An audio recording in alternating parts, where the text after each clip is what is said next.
Hello everyone, and welcome back to my channel, Dark and Creepy. All stories are written and narrated by me, MC Allen.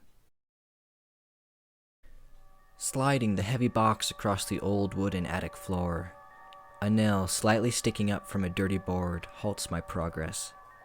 So then I tried to lift the box up, but my feet lost their footing, causing me to stumble into the wall with the box crashing into it. While on my hands and knees, clenching my hurt arm, I noticed that the box had opened up a hole in the wall. Just great.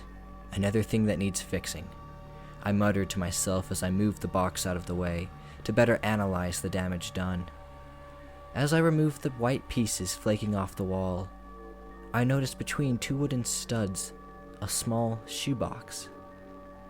Picking it up, my allergies went crazy due to the amount of dust that coated its surface.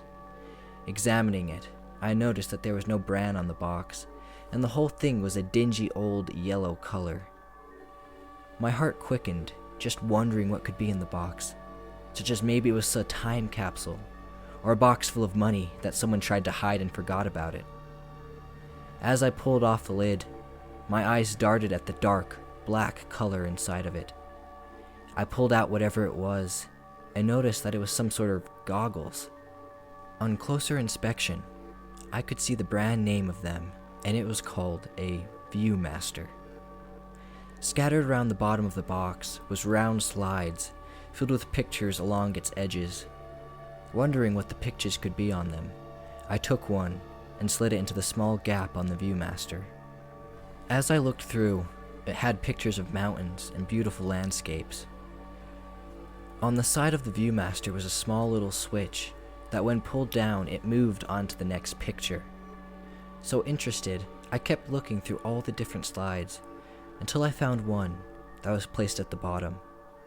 It had no name written on it, or maybe it had a name at one point, but has since been scratched off. Anyway, I slid into the old black Viewmaster, and the first slide had the words, "It's there," with a black background. Wondering what this meant, I pulled the lever down to reveal the next slide, which had a picture of my house taken from the front. Intrigued, and wondering who made this, I flipped to the next slide, which showed a picture of a road sign off of the side of a street where there's a turnoff onto a dirt road. The next slide showed a trail marker that looks like it was at the edge of an unpaved parking lot. The final slide was a black cave entrance that had a dead, rotting tree in front of it. I flipped to see if there were any more slides, but it took me back to the words, "It's there." A light bulb went off as I put the clues all together. This has to be some sort of map to a hidden treasure or something, I thought to myself, excited about the idea of finding a treasure chest or something of that sort.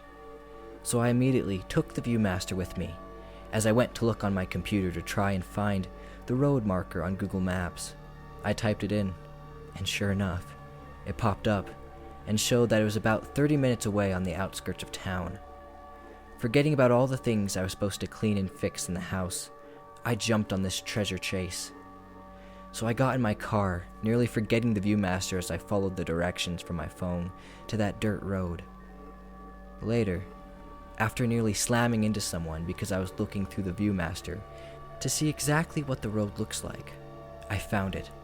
Following it, I noticed that there was an unpaved parking lot off to the side, around 2 miles in. Happy as can be, I turned into the parking lot and saw the same trail sign that was on one of the old slides. Of course, it was more weathered and graffitied on, but it was still the same sign nonetheless. As I got out of my car and passed the trail sign, I felt the breeze around me change to a colder state, and some clouds rolled in to block out the sun. Glancing back and forth on the trail, trying to see if I could find a black cave somewhere, a rock tumbled down the hill that was to the right of me, barely missing me as it passed. Looking up from where it fell, I saw the dead tree featured in the slide, and knew that the cave had to be somewhere close by, so I hiked up to it. When I got to the tree, the small cave was right there, but situated in a way that it can't be seen when walking by along the trail. Adrenaline filled my body. As I began to look inside the cave, hoping to see some sort of chest, I soon felt something smooth and round, but it also felt like it had patches of something scattered across its surface. Turning on the light from my flashlight, I was horrified to see that I was holding a human skull that had some hair still stuck to pieces of flesh that were being eaten away by maggots. I freaked out and dropped the skull as I ran out of the cave, trying to duck down just enough to keep myself from hitting my head on the ceiling above. Wiping my hands on my shirt and jumping up and down, disgusted on what I found, I quickly pulled out my phone and tried to call the police.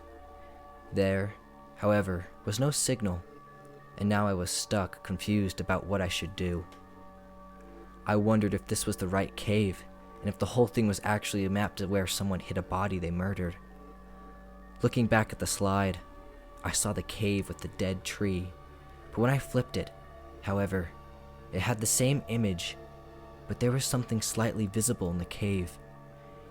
Confused on if this was a different slide, because the other one went back to the words, "It's here," and not to another picture of the cave, I soon realized that I only brang this slide, so I couldn't have had possibly changed them.